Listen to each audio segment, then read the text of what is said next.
Me desculpe aí o bisonismo com a tecnologia, mas a gente vai reiniciar o nosso modo de aulas teóricas falando hoje sobre síndrome coronariana aguda. Os objetivos da aula são conversar sobre o diagnóstico e tratamento da síndrome coronariana aguda, reconhecer as características da dor anginosa, a gente vai bater muito nas características da dor, estratificar o risco da síndrome coronariana aguda e revisão do protocolo de dor torácica. A gente priorizou fazer essa revisão porque a gente estava em momento de transição e massificação desse protocolo. Então, é importante a nossa instituição massificar o protocolo, principalmente para nós, que somos médicos em formação do serviço. As referências estão aqui. A gente tem uma diretriz que é de 2015, mas tem uma diretriz que está próxima a sair, que é de síndrome coronariana aguda sem supra, que sai ainda esse mês. Vai possivelmente ainda conversar ainda esse ano sobre ela. Mas um pouquinho sobre a epidemiologia. A síndrome coronariana aguda contribui cerca de 1.100.000 altas hospitalares nos Estados Unidos em 2009. Os livros-textos que a gente usa, que são os mais importantes, eles falam que ela está diminuindo lentamente nos países desenvolvidos e aumentando nos países em desenvolvimento nas últimas 2 décadas. Sabe-se que cerca de 1 a 10% dos pacientes do total de atendimento de emergência devido à dor torácica. E desses 20 a 35% tem uma síndrome coronariana aguda. Somente 10 a 15% dos pacientes com dor no peito estão passando por um infarto agudo do miocárdio. E cerca de 2 a 5% desses pacientes são liberados erroneamente sem o diagnóstico. E no caso desses pacientes que são liberados sem o diagnóstico, tem uma taxa elevada de óbito, cerca de 25%. Definição. O Braun-Aldi define a síndrome coronariana aguda como manifestação aguda da doença isquêmica do coração. Lembrando que a nossa aula, que o Adalberto deu, sobre a síndrome coronarianas crônicas. Essa seria a continuação, que são as agudas. E temos 3 categorias de síndrome coronariana aguda, que é o infarto agudo com elevação do segmento ST, o infarto agudo sem elevação do segmento ST e a angina instável. Classicamente, na admissão, temos uma dor torácica e o diagnóstico inicial pode ser síndrome coronariana aguda. O eletro na síndrome coronariana com o IAM-ST tem elevação persistente do segmento ST. A síndrome coronariana aguda sem elevação do segmento ST pode ter aumento ou queda de troponina, que caracteriza o IAM sem supra de ST, ou pode ter um eletro normal, ou um eletro que não define o diagnóstico, com troponina normal, que caracteriza a angina instável. É importante a gente saber qual é, hoje, o critério que a gente usa para a definição de um IAM. Isso foi fruto o mais recente, é o fruto da 4ª revisão universal de infarto. E o que seriam esses critérios? Um aumento ou uma queda nos níveis de marcadores cardíacos, no caso, a troponina, que indica uma injúria miocárdica, e mais um dos que eu vou definir agora.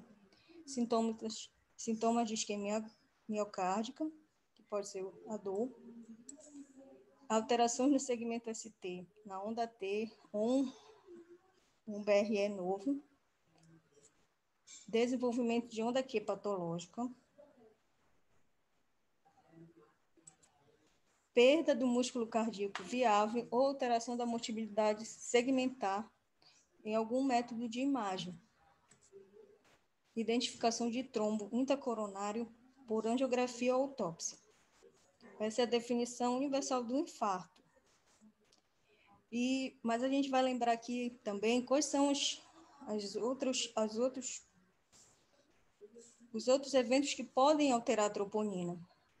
A troponina pode levar na sepse, taquiarritmias, na IC, miocardites, emergências hipertensivas, tacote-subo, dissecção de aorta, estenose aórtica, tromboembolismo pulmonar, hipertensão pulmonar, um AVE ou uma hemorragia subaracnoide.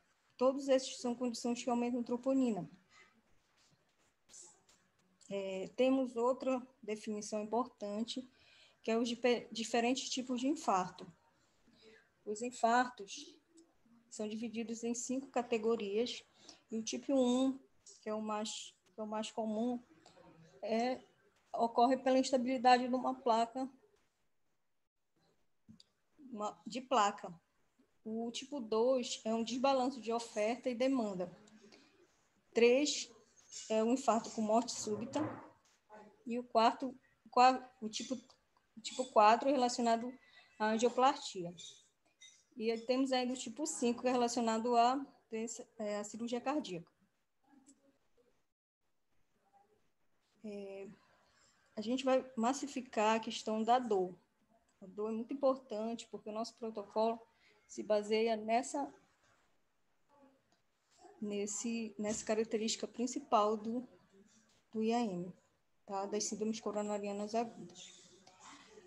Como é que a gente caracteriza a angina? A angina pode ser caracterizada, a descrição clínica dela é uma dor em pressão, queimação ou peso external, uma irradiação ocasional para o pescoço, mandíbula, epigastro, ombros ou braço esquerdo, desencadeada por exercício, tempo frio ou estresse, com duração de 2 a 10 minutos. A angina de repouso ou instável é igual a angina, as características, porém ela é mais intensa e tem uma duração maior que 20 minutos.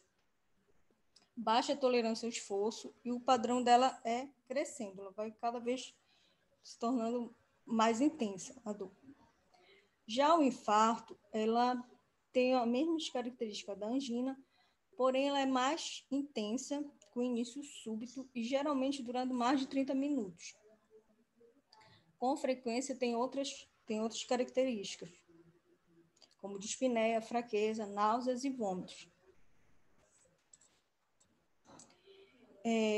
Agora, a gente vai massificar um pouquinho sobre a questão da característica da dor e da classificação que coloca ela em 4 tipos, que é a tipo A, que é aquela dor definitivamente anginosa, que as características são dor ou desconforto external ou precordial, geralmente precipitado por esforço físico, podendo se irradiar para o ombro, mandíbula ou face interna do braço, ombros, com duração de alguns minutos e aliviado pelo repouso, ou nitrato em menos de 10 minutos. Tá? Essa é a dor tipo A, que é a dor definitivamente anginosa. A dor tipo B, que é a provavelmente anginosa, a gente pode dizer que é uma síndrome coronariana como principal hipótese, porém, a gente tem que se lançar a mão de outros métodos de exames para diagnosticar realmente, não é aquela dor característica. Ela tem a maioria das características da dor, porém, não todas. A tipo C é provavelmente não anginosa. As características de síndrome coronariana não são a principal hipótese, porém precisa de exames complementares para excluir a síndrome coronariana aguda, aquela que a gente fica na dúvida. Tem poucas características da definição da dor. É uma dor atípica, ou pode ser sintoma de equivalente anginoso. A tipo D é definitivamente não anginosa. As características não incluem a síndrome coronariana aguda como hipótese diagnóstica. Ela não tem as mesmas características da dor anginosa. E é fortemente indicativa de um quadro não cardiológico. Para a gente fazer a avaliação inicial da dor torácica, é importante a questão do exame, da história, o exame físico, e no nosso protocolo a gente vai usar e a estratificação de risco. Usaremos o time RISC sem as enzimas e a classificação de KILP para os IAM com supra. Lembrando, quem são os pacientes que geralmente têm apresentações atípicas em uma síndrome coronariana aguda, para a gente ficar de olho e também não esquecer. Os idosos, mulheres, os diabéticos, quem tem um quadro demencial, a doença renal crônica ou nos pós-transplante. Aqui, para caracterizar a estratificação de risco, com o time risco, tá? A idade maior que 65 anos pontua. 3 ou mais fatores de risco, pontua um ponto também. Se o paciente sabe que tem uma lesão coronariana com mais de com mais de 50% de acometimento, também pontua. Se ele usa S, e se teve mais de 2 crises de angina nas 24 horas, tá? E se tem um desvio do ST maior que 0,5 milímetro. E a última são se existe algum marcador de necrose. Lembrando que a gente não vai usar essa questão do marcador de necrose no nosso protocolo, inicialmente. Sendo que, para a gente caracterizar como baixo risco, o time risco, é de 0 ou 2, até 2 são baixo risco. De 3 a 4 são intermediário, 5 ou mais é alto risco. Tá? Outros scores que usamos no quadro de síndrome coronariana com supra é o score de KILP, sendo que o KILP 1 é o paciente sem sinal de insuficiência cardíaca. KILP 2, o paciente tem estertores no bases, e o edema agudo de pulmão, o paciente entra num quadro de edema agudo de pulmão, é KILP 3. E o KILP 4 é o choque cardiogênico. Entrando um pouquinho no nosso protocolo, vamos caracterizar cada um dos pormenores. Aqui é o protocolo, estamos usando, é recente o uso no nosso serviço, e ele tem algumas pormenores aqui, a gente vai conversar direitinho cada uma delas. Nossa abordagem inicial. Lembrando que tudo que eu falei antes era para introduzir sobre o nosso protocolo, né?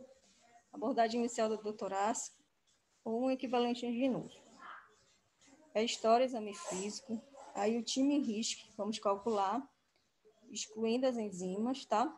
E caracterizador. É uma dor tipo A, tipo B, tipo C ou tipo D.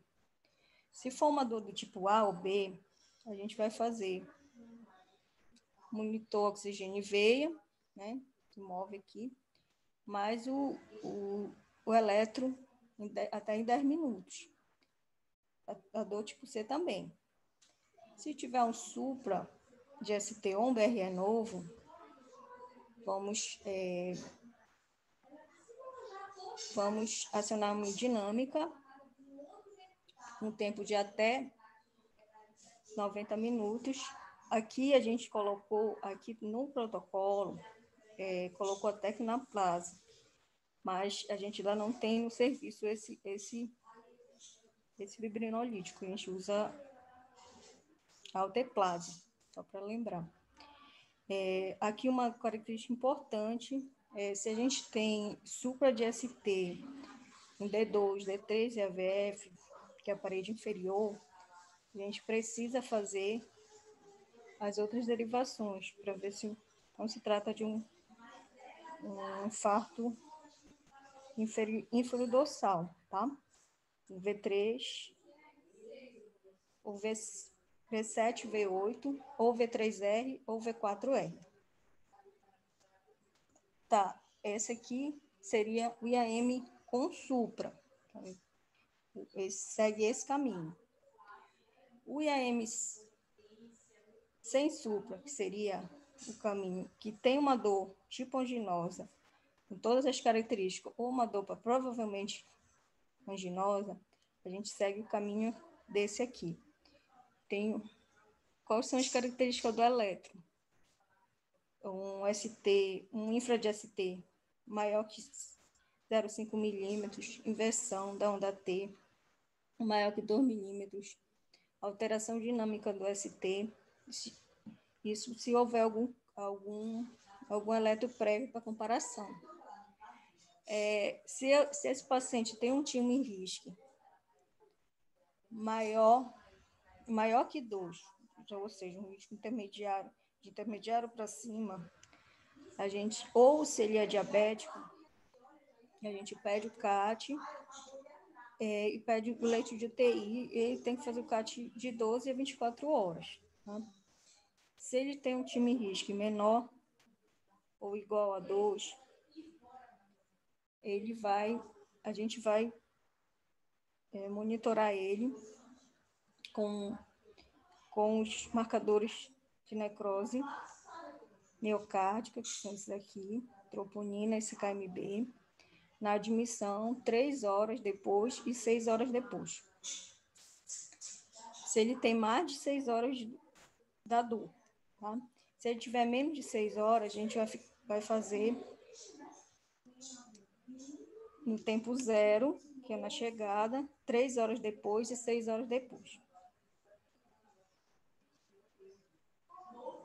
Se a curva estiver negativa, pode fazer uma outra marcação da troponina. E os eletros são seriados também. 0, 30, 3 horas e 6 horas. Se os marcadores de necrose miocárdica são positivos, a gente vai fazer o mesmo esquema para cá. Mandar para UTI, CAT de 12 a 24 horas. Se forem negativos, o ideal é que ele faça um angio-TC de coronárias, um teste ergométrico, ou um ecoestresse, ou uma cintilografia até 24 horas. Se for negativo, alta. Aí agora vamos para a dor do tipo D, que é aquela definitivamente não anginosa. Aí nesse paciente, a gente vai avaliar se há necessidade de raio-x de tórax ou eletro e afastar as outras causas potencialmente fatais. Aqui não aparecem as causas potencialmente fatais, mas no nosso protocolo a gente coloca dissecção aguda de aorta, tromboembolismo pulmonar também, entre as causas. Orientações e alta do paciente, se não tiver um risco elevado de ser essas causas potencialmente fatais.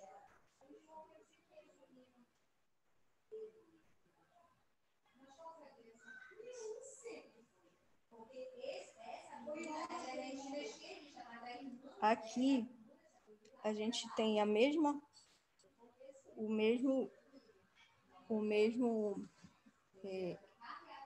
algoritmo, mas nesse caso vamos diferenciar a questão das rotas.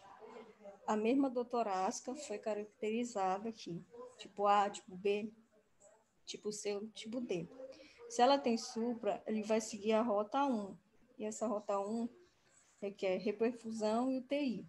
A gente vai explicar cada uma dos pormenores de cada uma dessas rotas. Se tem um BRE, ela tem um BRE, o eletro tem um BRE, mas ela tem uma dor anginosa, do tipo A ou tipo B, esse BRE é novo, que o paciente, a gente tem um eletro antigo do paciente, sabendo que esse barrier é novo, aí ele vai seguir a rota 1, que a característica da dor é muito sugestiva de infarto, tá? Se for uma dor, ele tem um BRE, mas tem uma dor tipo B, tipo C ou tipo D, a gente segue a rota 2. A gente vai falar cada uma dos pormenores dessas rotas. Ele tem aqui um eletro com infra ou um ST, ou uma onda T invertida. Ele vai seguir a rota 2, que é a rota que seria de síndrome coronariana sem supra. Tá? Aí o protocolo é de 9 horas, com marcadores de necrose miocárdica, seriados, e o cateterismo em até 24 horas. O eletro inespecífico, mas a dor é do tipo A ou tipo B, a gente vai seguir a rota número 2, que é da síndrome coronariana sem supra. Se for um eletro normal e inespecífico, mas a dor é tipo C, a gente vai seguir a rota 3, que vai seriar o eletro e as enzimas. E aqui são vamos fazer no tempo zero e depois de 3 horas, tá? Se for negativa é alta e ambulatorial. E pode pensar se um teste funcional. A dor é tipo D, a gente segue a rota 4. Mas mesmo assim a gente suspeita que tem alguma outras doenças torácicas ou vascular aguda, tipo uma dissecção, a gente pode pedir o eletro e fazer raio-x para ver se não tem um alargamento do mediastino, que sugeriria uma dissecção aguda de aorta.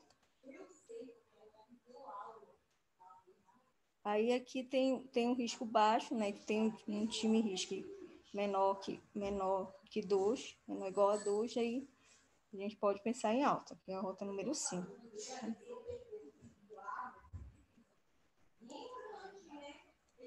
Aqui para a gente, antes de entrar propriamente em cada uma das rotas, a gente vai pormenorizar quais são as contraindicações do uso dos beta-bloqueadores. Elas são importantes lá no protocolo. Quando a frequência cardíaca está menor que 60, se a pressão sistólica está menor que 100, o intervalo PR é maior que 24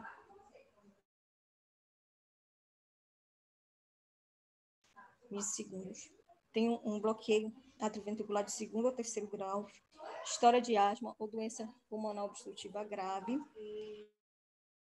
doença vascular periférica grave ou disfunção ventricular grave, ou está em TILIP maior que 2, maior ou igual a 2. Inicialmente, é contraindicado o uso de beta-bloqueadores. Outra coisa importante, a gente saber as contraindicações dos usos dos fibrinolíticos, né? Cada serviço tem as suas características. O nosso, graças a Deus, tem hemodinâmica disponível, mas algumas vezes ela está com problema e a gente vai ter que usar a mão dos fibrinolíticos. E aí a gente tem as contraindicações absolutas e as relativas para o uso desses agentes, tá? E as contraindicações absolutas são as mais importantes, né, que são sempre vistas e até pedidas em provas e tudo, sangramento intracraniano, AVC, nos últimos 3 meses, vai ser isquêmico nos 3 meses, sangramento ativo, ou alguma hemorragia, tipo uma úlcera. E se o paciente também já teve dissecção aguda de aorta, também ele é contraindicado o uso do fibrinolítico. Tem algumas relativas, mas isso tem vários locais, a gente pode consultar se precisar usar o fibrinolítico. Lembrando agora, entramos propriamente nas rotas, né? Se eu tenho uma dor tipo A e tenho um eletro com supra, eu vou entrar naquela rota 1. Ou tenho um BRE novo, o paciente está em CLIP 3 ou 4. Aí qual é a conduta? AS, 300 mg mastigado, mais clopidogrel, 600 mg de oral. Se o paciente, lembrar que o paciente que tem mais de 75 anos, não fazer a dose de ataque do clopidogrel. Enoxaparina é de 1 mg por quilo de 12 em 12 horas, e sendo que a primeira dose deve ser imediata. Mandar o paciente para angioplastia primária e a trombólise é só na impossibilidade da angioplastia. Internação na UCA ou na UTI, beta-bloqueador nas primeiras 24 horas, se não houver contraindicação. Aí as contraindicações são aquelas que eu falei antes. Se o paciente permanecer com dor, pode usar o mononitrato de isosorbida, a morfina, e a morfina se a dor for refratário. Não realizar o nitrato se for em AM de ventrículo direito, ou se o paciente tiver feito de uso de sildenafil. Não realizar morfina de rotina, nem AM de ventrículo direito, tá? Transferir para UTI, solicitar CAT em até 90 minutos, tá? Tempo porta-balão é até 90 minutos. Hidratação, se o paciente vai em CLIP 1, 0,5 mg por quilo hora, tá? Para prevenir nefropatia por contraste, por conta do cateterismo. Estatina em alta dose. No nosso serviço a gente usa simvastatina, 40 mg. Espirulactona, se a função de ejeção for menor que 40%. O IE-Cobrar é usado em caso do paciente diabético, se for hipertenso ou se tiver disfunção do VE.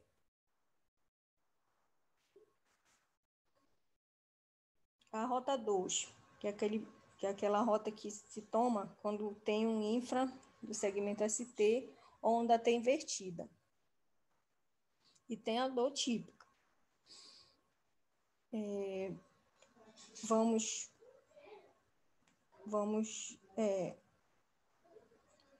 fazer eletro 0, 3, 6 ou até 9 horas. Tá? E a troponina de 0 e 9 horas.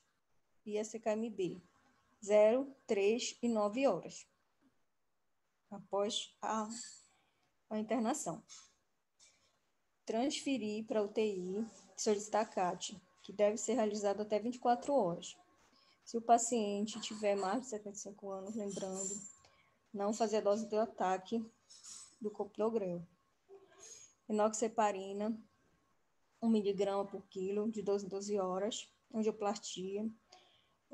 As outras indicações seguem a mesma da rota 1. A diferença é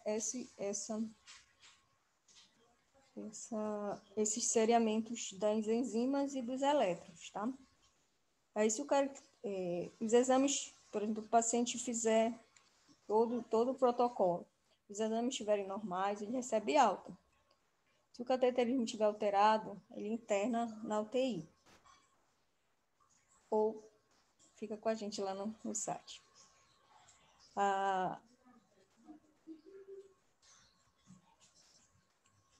Se for uma angina de alto risco, e o time risco também for alto, for maior que 5, a gente vai considerar o cateterismo mais precoce, tá? Porque a gente pode esperar até 24 horas, mas nesse caso tem que ser até 12 horas.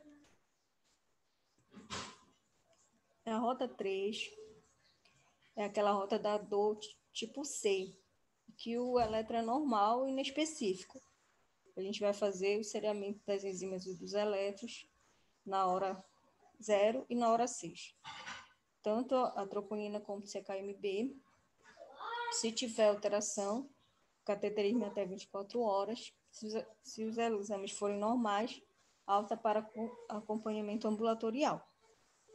A rota 4 é aquela dor do tipo D, é provavelmente, que é definitivamente não anginosa, mas ele tem um time risco alto, né? Tem mais de 5 naquela pontuação do time risco. Então, a gente vai suspeitar de um TEP ou uma dissecção aguda da aorta. Ele tem uma dor e um risco cardiovascular elevado.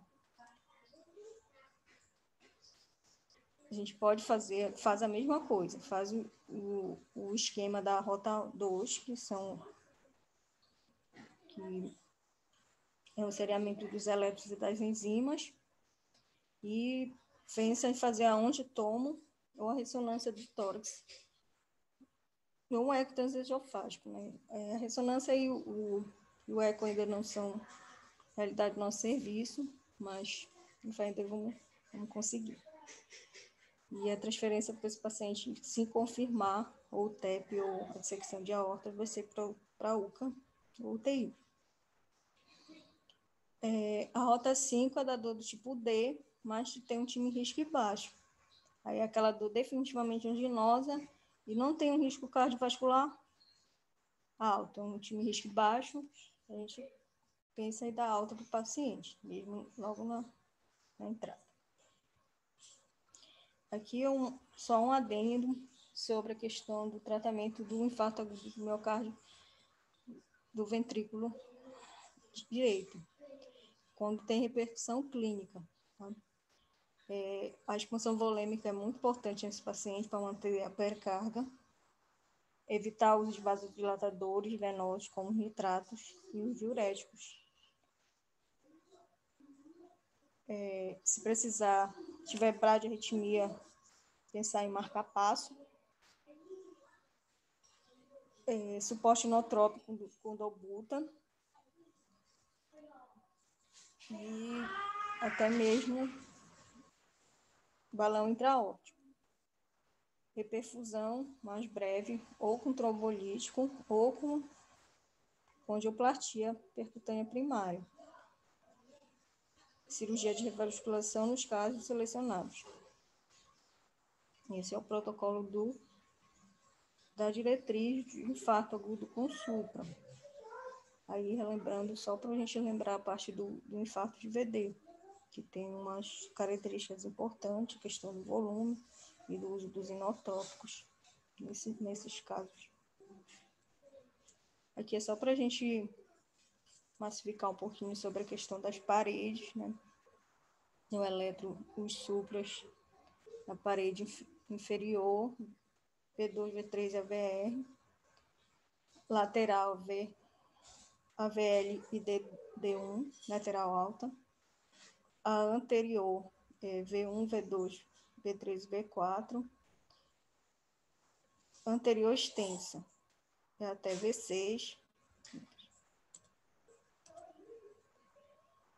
lateral alta, lateral baixa, V5, V6, anterolateral, V4 até V6. Aqui é um exemplo de eletro com supra na parede inferior, V2,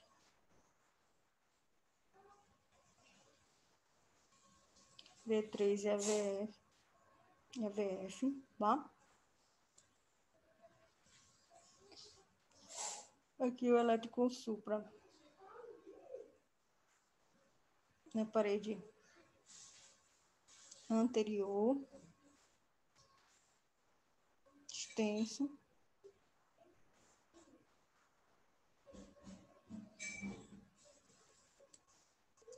e aqui, como a gente tá chegando para a gente preencher lá no site o nosso protocolo de doutorácia. Aí tem algumas, o doutor Vitor vai nos mostrar depois, tem algumas mudanças que ele fez, e a questão da gente ter massificado essas informações direitinho para poder gerar depois para a gente frutos, né, trabalhos, para poder ajudar melhor esses pacientes que estão precisando da gente, tá? Então, esse protocolo precisa ficar cada vez mais massificado e a gente que está na ponta, né, que está no início lá, entender que a gente está participando de um serviço que está cada vez mais se aprimorando para melhorar, para ajudar o paciente. Então, essa questão das rotas é muito importante, entender cada rota, cada pormenor de cada rota e poder ajudar melhor os pacientes.